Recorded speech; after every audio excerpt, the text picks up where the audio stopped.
Hello la famille, bonjour, bonsoir, bon après-midi à tout le monde, à tous et à toutes. Comment allez-vous? J'espère que tout le monde va bien par la grâce de Dieu. Sinon, moi aussi de mon côté, tout va bien. Et j'espère que tout va bien de votre côté aussi. Aujourd'hui, l'histoire que je vais vous conter encore dans la spiritualité. Je vais raconter l'histoire d'une petite famille. Je vais donner le nom à la mère Anna et je vais donner le nom à sa fille Diane. Okay? Voici Anna, la maman de Diane. C'était une jeune maman qui a élevé sa fille Diane toute seule. Bon, le père n'était pas vraiment présent là dans la famille et elle a élevé sa fille Diane comme mère célibataire et tout. Et elle travaillait dans une société du pays où elle avait un poste où elle pouvait vivre, travailler et élever sa fille Diane. Et avec ce boulot, elle a pu acheter un terrain quelque part et construire doucement, petit à petit. Et avec le temps, elle a fait un petit truc où elle pouvait déménager rapidement pour quand même pouvoir vivre, pour pouvoir quand même, comment je veux dire, garder de l'argent au lieu de payer à chaque fois chez les propriétaires de la maison. Comme elle avait son terrain, ça allait beaucoup l'aider, de pouvoir prendre cet argent destiné à payer les maisons en location. Elle pouvait prendre cet argent et faire autre chose avec. Et du coup, elle fait un petit chantier rapidement, elle construit un petit truc là. Et quand ça finit, elle et sa fille et l'une de ses sœurs, donc 3 personnes, aménagent dans cette maison, dans un certain quartier. Et ils vivaient là dans ce quartier pour... ça fait quand même quelques années, je dirais une période de plus de 5 années. Donc ils vivaient là et leur vie au quotidien, du jour au jour. Et soudainement, la maman Anna, c'était une femme qui priait beaucoup, une femme de prière, une femme qui passait beaucoup, la plupart de son temps dans la prière. Et avec sa vie de prière, elle priait aussi beaucoup pour sa fille Diane, sa fille qu'elle a avec elle. Elle priait beaucoup pour sa fille parce que Anne a eu qu'une fille, Diane. Et le temps passe, ils évoluent dans ce quartier. Et un jour, comme ça, la maman était à côté du portail de la parcelle en train de faire certaines choses et planter certains trucs comme les mamans aiment faire, arranger le jardin, arranger le devant, faire ceci, faire cela. Et il y a une dame du quartier qui approche Anna. Et cette dame du quartier, on va surnommer cette dame Madame Thérèse. C'était une femme âgée, donc on va nommer cette dame Thérèse. Madame Thérèse, soudainement, de nature, Anne, c'était une personne calme. C'était pas une personne vraiment qui passait trop son temps à parler avec les gens du quartier ou à être dans les affaires des gens. Donc, elle gardait plus ces choses pour elle-même. Donc, elle était aussi, comme elle travaillait, donc elle était plus au travail. Et les week-ends, elle était à la maison. Donc, elle ne passait pas vraiment trop du temps au quartier pour bavarder avec les gens, faire des commérages et faire des ragots et tout ça. Donc, c'était pas son truc. Et soudainement, cette maman, Thérèse, approche Anne et elle dit à Anne, mais en tout cas, Anne, j'essaie de comprendre un truc. Qu'est-ce que toi, tu fais pour que ta fille ne soit pas affectée par toutes les choses qui se passent ici dans ce quartier. Alors, Anne ne comprenait pas cette question. Elle a d'abord regardé la dame, elle n'a pas compris. Et pour préciser, cette dame Thérèse, c'est une dame dans le quartier qui n'avait pas une bonne réputation. Les gens l'associaient avec la sorcellerie, les gens l'associaient avec des trucs pas bien, quoi. Et elle dit à Anne, Anne, tu sais, dans ce quartier a été travaillé. Tu vois, ce quartier, comme il est là, il y a un truc qui a été jeté sur ce quartier. Et ce truc fait que tous les jeunes filles que vous voyez ici, dans ce quartier, donc ces jeunes filles vont avoir une vie d'impudicité, ces jeunes filles vont avoir une vie de débauche, ces jeunes filles vont vraiment changer. Mais c'est bizarre que ce truc se passe avec les enfants de presque toutes les jeunes filles ici au quartier, presque tout le monde qu'on voit ici au quartier. Mais avec ta fille, c'est comme si donc rien ne l'arrive. Mais qu'est-ce qui se passe? Parce qu'il y a ce truc qui touche tout le monde. Comment toi, ça ne touche pas ta fille? Anne se lève, Anne regarde, elle dit, ah bon? Anne dit, moi et ma famille, moi et ma fille, dans notre maison, nous sommes sous la protection divine de Dieu.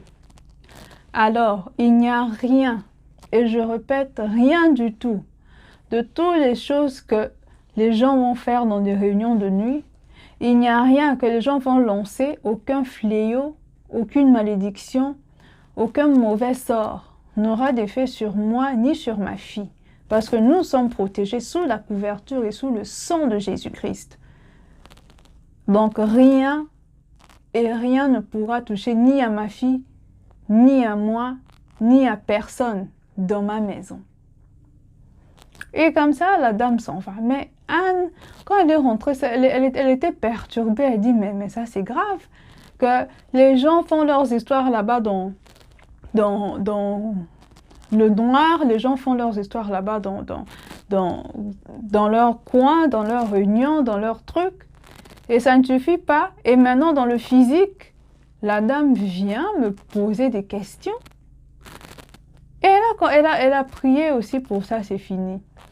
Et quand sa fille Diane revient ce jour-là, elle cause, elle dit, en tout cas, ma fille, tu ne vas pas, elle dit à Diane et elle dit aussi à sa sœur, parce qu'ils étaient là à 3 dans la maison, elle dit, en tout cas, vous n'allez pas imaginer ce qui est arrivé aujourd'hui.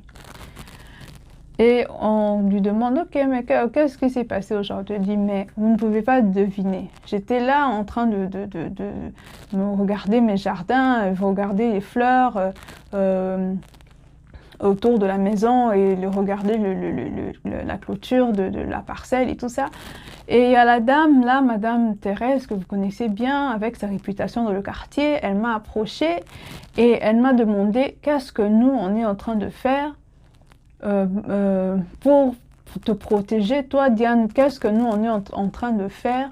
Parce qu'il y a un truc qui a été lancé ici dans ce quartier qui fait que les enfants, les jeunes filles surtout, puissent avoir une vie de débauche, une vie de désordre sans contrôle. Comment est-ce que ça marche sur les autres et toi, ça ne marche pas sur toi? Et la maman dit, en tout cas, j'ai répondu à la dame, j'ai dit que nous sommes sous la protection divine de Dieu, c'est le sang de Jésus qui nous protège, il n'y a rien et rien que eux ils vont faire dans le ténèbre ou dans leur réunion qui pourra affecter ma famille. Et soudainement, quand Diane se met là, Diane maintenant commence à raisonner, elle dit, ah, parce que à cette époque-là, Diane avait 13-14 ans. Donc, pendant tout le temps qu'ils étaient là dans ce quartier, les années qu'ils avaient passées, elle était là, tu vois, comme les jeunes filles, quand nous sommes là en Afrique, les parents peuvent t'envoyer, ok, va acheter le café, va acheter le pain, va faire ceci, va acheter le piment, va acheter le sucre. Ça arrive. Et quand on l'envoyait à l'époque, elle achetait des trucs, il n'y avait pas de problème. Mais elle avait remarqué que pendant un certain moment, là, récemment, quand on l'envoie, surtout vers le soir, quand on l'envoie, par exemple, va acheter ceci, va acheter cela, Elle va trouver des garçons qui sortaient de nulle part, des garçons qu'elle ne connaissait pas, donc parce que elle était aussi comme sa mère, donc elle allait à l'école, elle revenait à la maison, donc c'était pas le genre de personne qui se baladait dans les maisons des gens pour chercher des copines et tout ça, donc elle était plus à la maison, elle regardait la télé, elle lisait ses romans, c'était ce genre de fille qui ne sortait pas vraiment trop. Mais elle avait remarqué que ces derniers temps, quand on l'envoie, par exemple, va acheter quelque chose, surtout vers les soirs, il y aura des garçons qu'elle ne connaît pas qui l'approchent, qui l'arrêtent en plein cours de route pour commencer à la faire la cour, des trucs comme ça. Et c'était d'une insistance un peu là, bizarre. Donc, du coup, elle, en tant que jeune fille, ça la plaisait. Et donc, deux fois, elle disait, ah, en tout cas, ah, je suis aussi belle. Donc, les gens sont en train de m'approcher, de me faire la cour, ceci, c'est là. Ça la faisait un plaisir quand même d'un côté. Et de voir que, ah, je suis désirable aux yeux des gens. Mais au même moment, il y avait quelque chose en elle. Donc, c'était comme s'il y avait une force en elle qui faisait qu'elle ne succombe pas à ce genre de truc. Donc, les garçons venaient la charmer, dire des mots, à dormir debout, des poèmes, des histoires, des promesses, beaux à écouter aux oreilles, donc ils peuvent faire rêver certaines filles de son âge. Mais à chaque fois, il y avait une résistance en elle. Donc, il y avait un truc là, c'est comme s'il y a un truc qui ne laissait pas qu'elle tombe à certains trucs, à certaines tentations. Donc, ça fait des fois, donc, ces garçons l'approchaient des fois, quand ils vont demander c'est quoi ton nom, elle va donner un nom, un nom qui n'est pas son nom. Donc, au lieu de donner par exemple le nom de Diane, elle va demander non, non, je m'appelle Claire. Des trucs comme ça. Donc, ça se passait comme ça, ça se passait comme ça. Et quand sa mère l'a dit ça, donc ça l'a fait tiquer. Donc, elle a dit, ah, donc c'est vrai, c'est à cause de ça qu'à un moment donné, j'ai vu ces activités-là où il y avait des gens qui m'approchaient à tout moment, en pleine route, comme ça. Et dans ce quartier-là aussi, donc pendant ce moment-là, il y avait les jeunes filles dans ce quartier. Donc, même les autres jeunes filles qu'on voyait, des jeunes filles qui étaient connues, qui allaient à l'école, des jeunes filles responsables, des jeunes filles qui étaient calmes, soudainement, c'est comme s'il y avait une pandémie dans le quartier. Les jeunes filles donc se mettaient à sortir. Il y avait des jeunes filles qui étaient, on les avait enceintées à gauche et à droite par donc des garçons de joie, des garçons juste qui vont te donner la grossesse et partir, donc des choses comme ça. Et donc, quand vous voyez des enfants, des enfants calmes, des enfants posés, des enfants polis, soudainement, les enfants commencent à sortir, des jeunes filles. Tu entends, oh, l'enfant de X est enceinte, l'enfant d'Y est enceinte, ceci, c'est là. Donc, c'était devenu comme une pandémie. Vous voyez des jeunes filles maintenant se mettre debout dans les coins du quartier avec des garçons, donc des trucs qui n'existaient pas. Et tout ça. Donc, et dans tout ça, Anna avait toujours continué de prier pour Diane et de prier pour sa famille jusqu'à ce que sa fille grandisse et atteigne l'âge adulte. Et après, la fille a quitté de la maison familiale, de la maison de sa mère. Et rien de ça, aucun de ce fléau n'a pu l'atteindre malgré que il y avait des tentations, malgré qu'il y avait ces garçons qui l'approchaient, qui étaient en train de la faire la cour, ceci, c'est là. Donc des genres de garçons que, quand toi-même tu vois, tu sais que c'est quelqu'un qui vient juste gâcher mon avenir, quelqu'un qui va juste m'enceintrer et de même abandonner. Donc c'était ça. Mais Dieu merci, la prière d'Anna a pu protéger Diane. Donc Diane n'a pas pu se retrouver dans le même sort que les autres enfants, les enfants des voisins et les enfants du coin ont pu avoir. Donc c'était juste pour dire qu'en tout cas, les parents, c'est important de prier pour vos enfants. Parce que, autant que parents, c'est le droit d'un parent ou des parents de pouvoir protéger leurs enfants, protégez vos enfants parce que le monde est compliqué. Les sorciers, quand ils sont là, le sorcier, des fois, il n'a même pas besoin que tu lui fasses de mal pour qu'il te fait quelque chose. Le sorcier peut juste être jaloux, le sorcier peut juste chercher quelque chose. Le sorcier, des fois, fait du mal aux gens sans explication. Donc, priez pour vos enfants, protégez vos enfants. Et des fois aussi, c'est aussi pour dire qu'il y a des moments où il arrive que vous avez des enfants à la maison. Vous avez connu des enfants, les enfants sont calmes, les enfants sont posés, les enfants sont polis. Donc, vous avez passé des années avec des enfants. Vous connaissez, ok, mon enfant X, Y est toujours comme ça. Mais soudainement, d'un jour au lendemain, si vous vous réveillez et vous trouvez que votre enfant a complètement changé, donc ne commencez pas seulement à crier, à taper l'enfant, à faire ceci, cela. Deux fois, certains trucs ne sont pas des choses qui se voient avec des yeux charnels.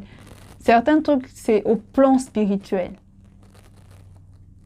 Donc, certains trucs, c'est au plan spirituel que priez pour vos enfants, protégez vos enfants. Peut-être que l'enfant est là, il y a une force qui est en train de téléguider cet enfant. Peut-être qu'il y a une puissance qui est en train d'envoûter l'enfant, en train de téléguider l'enfant. Et l'enfant est là sans protection, sans force. L'enfant ne sait pas comment se débarrasser de ce truc. Et aussi, il faut apprendre à vos enfants à prier. Parce que comme Anna et Diane, Anne a prié pour Diane et Anne avait appris à Diane de prier et elle avait élevé Diane dans la prière. Donc les parents, veuillez toujours sur vos enfants. Quand vous voyez un changement du jour au lendemain, il faut regarder ça un peu de près. Parce que c'est donc le rôle d'un parent ou des parents, c'est de protéger les enfants. Protégez vos enfants parce qu'on vit dans un monde compliqué. Des fois, même vous ne côtoyez pas les gens, vous restez dans votre coin. Même le fait que vous restez dans votre coin, les gens veulent toujours vous faire du mal. Donc, c'est un peu ça que je voulais dire. En tout cas, il y a des esprits partout. Il y a des endroits où on va, des quartiers là où les gens vont s'installer. Il y a des quartiers où il y a des sorciers, il y a des gens qui font certains trucs. Il y a des gens qui planifient des trucs dans leur réunion la nuit, qui peuvent vous affecter, qui peuvent affecter les gens qui vivent dans cette région. Donc, c'est un peu ça. Donc, la prière, protégez-vous.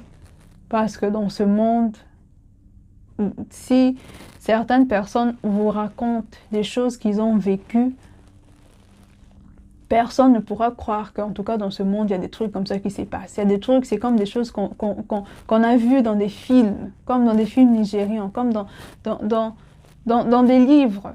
Mais ce sont des réalités que certaines personnes ont expérimentées. Donc, c'est un peu ça. Merci beaucoup pour votre temps. Si vous avez aimé l'histoire d'Anne, d'Anna et de Diane, dites-moi ce que vous en pensez dans les commentaires. Aimez, commentez et partagez la vidéo. Et aussi, comme je l'ai toujours dit, que chacun en tire sa leçon. Donc, les histoires que j'amène ici, ce sont les histoires des gens qui veulent partager leurs expériences sur la toile, leurs expériences avec les gens.